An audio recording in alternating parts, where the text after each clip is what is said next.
Hello, all of my fantastic, wonderful, and amazing Viking friends out there. If you have been following my channel for any length of time now, you will know that I have been working on my dissertation. I have been working hard on it for well over 2 years, and every single step of that journey has been long and arduous. And throughout all of the chaos, out of all the stress and the mayhem, I finally was able to publish it back in January. And I worked really, really hard on it. So now that I'm here and it's published and it's open access so anybody could download it and read it for themselves, I wanted to discuss it in length here in hopes that it would help people. In fact, that's why I wrote it. I did this whole thing so that I could help you with all of your metabolic disorders, your diseases, your dysfunction, everything that anybody needs when it comes to metabolic health. I wrote it for everyone. And so please share this video. Please share the subsequent videos because I think I'm going to make a 3-part video here. This is a very in-depth, very long, tedious study wrapped up into a very long dissertation. And so if you find any part of this video helpful, or if you want to share this with a friend or a loved one, please do so. And if you want to get the word out for me, you could share this on your social media, any social media you wanted to, and just give me a shout, give me a subscribe, give me a like, whatever you want to do for the channel. Because after all, it takes a village, and I appreciate every single one of you. So, now that all of those silly introductions are out of the way, let's get started.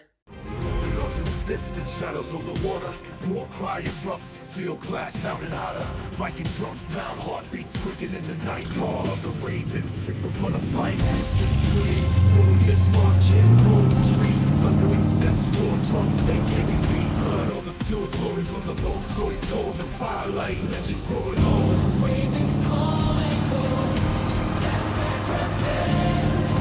Drums of war detail, no place to pretend.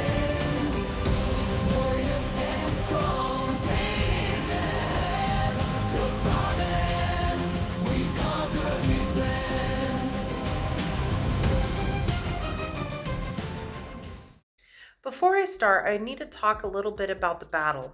I started my PhD program back in 2021. Now, it was an odd year, right after the great toilet paper crisis of 2020, and I had been green behind the ears. Now, I finished my master's degree in 2013, but I was thinking that medical science had made leaps and bounds from that time frame, especially because I started my ketogenic journey back in 2009. But I quickly discovered that the majority of the professors who were doctors, who had licenses, clinical and all that, they didn't even know about the ketogenic diet. Or if they did, they presumed that it was a dangerous fad diet. So I was constantly told over and over that the diet was unnecessary, that it was mostly ineffective, there was no purpose for it, it was unsustainable, or it could be very dangerous. And if somebody followed it for any length of time, they would definitely die. I was even told once that people who think they're on it actually aren't on it. So needless to say, a study with anything to do with keto, whether it was the ketogenic diet, ketosis, stuff like that, it was destined to be shot out of the air with flaming arrows. So what was a Viking like me to do? Well, put on my battle gear, sharpen my blade, and head into the front lines. And that's exactly what I did. Let's dive right into chapter 1 of my study. You can find my study at ProQuest, which is a large library. It contains many peer-reviewed and scholarly works from many different universities. Just go to proquest.com and type in either impact of a virtual ketogenic support group, or you can also try adherence to the ketogenic lifestyle. If that doesn't work, you can also type in self-efficacy or adults at risk of developing prediabetes. Either way, everything works, it should pop right up on the top because this was just published in January. And I'm thoroughly excited about this because of its implications to the medical field. Now, originally, I wrote the chapters 1 and 2. I wanted to write the entire study on metabolic syndrome. I also wanted to write its potential reversal using ketogenic lifestyle. Now, metabolic syndrome is a cluster of metabolic conditions that include any three or more of the following: elevated blood sugar, high triglycerides, low HDL cholesterol, high LDL cholesterol, high blood pressure, high visceral adiposity, or abdominal obesity. Together, these metabolic conditions increase the risk of heart disease, stroke, type 2 diabetes, and prediabetes. However, my proposal was rejected, and after making several major edits, I resubmitted it again, only for it to be rejected again. And this happened many more times. And I was writing about diabetes, I was writing about how almost 98 million people have prediabetes and other conditions, and how this was a growing problem in the United States. However, it kept on getting rejected. So, after mulling it over and making many more phone calls to a lot of friends in the healthcare field, I finally figured out that metabolic syndrome is not recognized by insurance companies as an actual medical disorder, and it cannot be a payable diagnosis. And that's very important. It means that I could not use metabolic syndrome in my study, and it also meant that I needed to rewrite my studies using some other disorder. So, without being deterred too much, I decided to write it on prediabetes. And so I wrote the whole entire chapters 1 and chapters 2 on prediabetes. However, there was an even bigger challenge. I wanted to make a study on the long term effects of a ketogenic dietary protocol, but I found myself struggling because I was fighting against allopathic medicine and the medical paradigm there within. It all stems around pharmaceuticals and the belief that the ketogenic diet is both ineffective and very dangerous to do long term. So, not only that, but I also had to fight against the belief that metabolic syndrome cannot be cured, reversed, or even put into remission. And those terms were especially not used when discussing diabetes and even prediabetes. I spent over a year fighting, rewriting, editing, rewording, and completely omitting my dissertation proposal. I also learned along the way that replacing less studied concepts like confidence with more measurable concepts like self efficacy helped my progress tremendously. I would submit it, and then it would be kicked back in my face, only to rewrite everything once more. And finally, one day, my proposal to examine how the participation in virtual ketogenic support group impacts self-efficacy and adherence to the ketogenic lifestyle among adults at risk of developing prediabetes in the United States was approved. And I was happy, finally.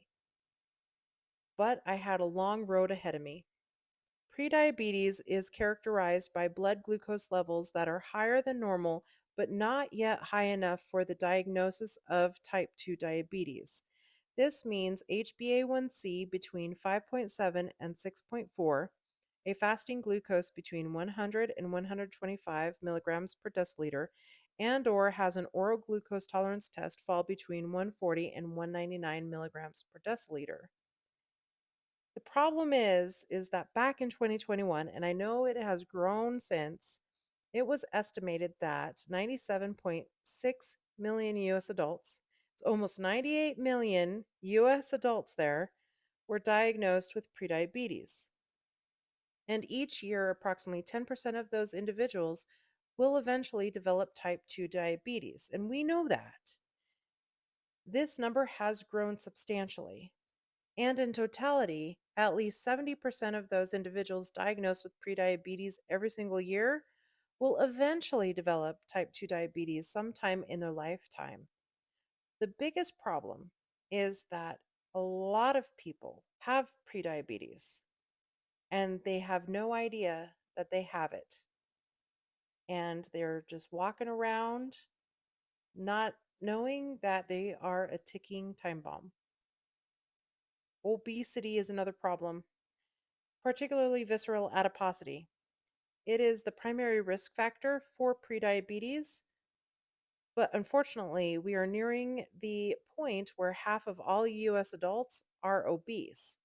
And this is a major concern because obesity is associated with many other comorbidities such as hypertension, hyperlipidemia, polycystic ovarian syndrome, non alcoholic fatty liver disease, cardiovascular disease, chronic kidney disease, cognitive decline, and even cancer, which all burdens the healthcare system with $1.7 billion annually, and this number has grown since I first wrote this. The problem continues to grow, and this is the biggest problem of all: insulin. Now, we need insulin. Insulin is actually a very important hormone, but too much insulin for an extended period of time can lead to hyperinsulinemia, and that is the problem. This cascades into dysregulation of glucose metabolism, increased lipogenesis, and increased visceral adipose hypertrophy that may progress into other metabolic disorders, including prediabetes, meaning insulin promotes fat gain, and that's what it's meant to do. So, moving on to the ketogenic lifestyle. This was a huge problem when I first was writing this proposal. Why not dietary guidelines? Why not a dietary strategy? So, I had to pick this apart with a fine toothed comb because this is very important. The ketogenic lifestyle is a way of living centered on the daily choices and intentional behaviors that support long term nutritional ketosis for overall health and well being. This is a commitment, and it involves establishing daily routines based around ketogenic eating patterns, which are integrated into daily living activities, including social events, relationships, work, and even leisure. The ketogenic lifestyle has gained widespread popularity as a potential dietary intervention strategy for many metabolic disorders, and it can be an effective long term dietary strategy for lowering blood glucose levels and also insulin levels. And it offers a holistic strategy that not only manages prediabetes and obesity, but it also aids in the prevention of many metabolic comorbidities.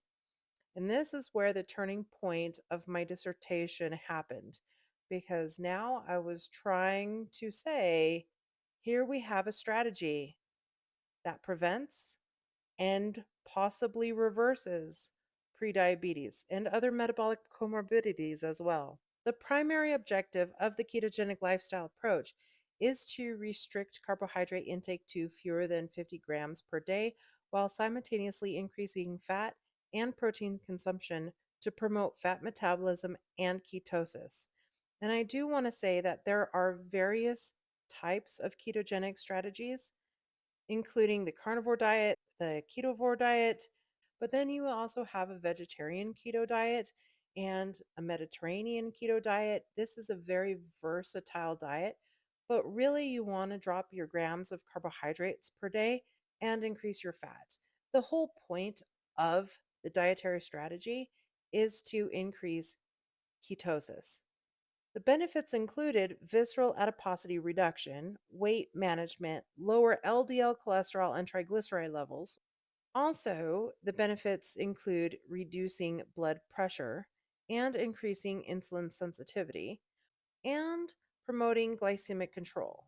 The major benefit, however, is lowering HbA1c levels.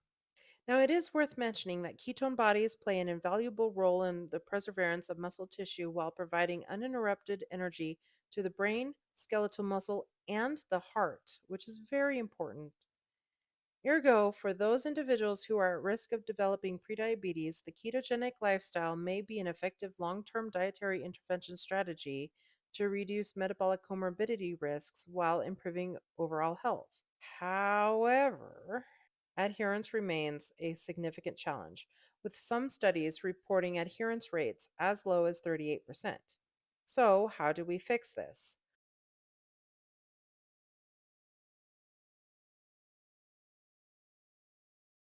At the end of the day, I wanted everyone to understand that the ketogenic lifestyle is safe, effective, and it provides a realistic tool for reversing prediabetes. Yes, there I said it, reversing prediabetes, because prediabetes is absolutely reversible, and metabolic dysfunction is not a life sentence. People deserve strategies that empower them rather than shame them. That is very important. And at the core of my research is one simple goal: to help as many people as possible reverse their metabolic disorders by addressing both biology and behavior change.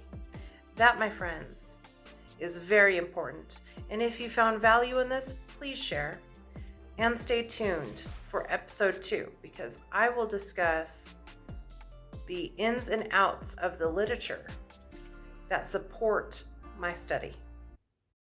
Ravens call echo, battle cry crescent, drums of war dictate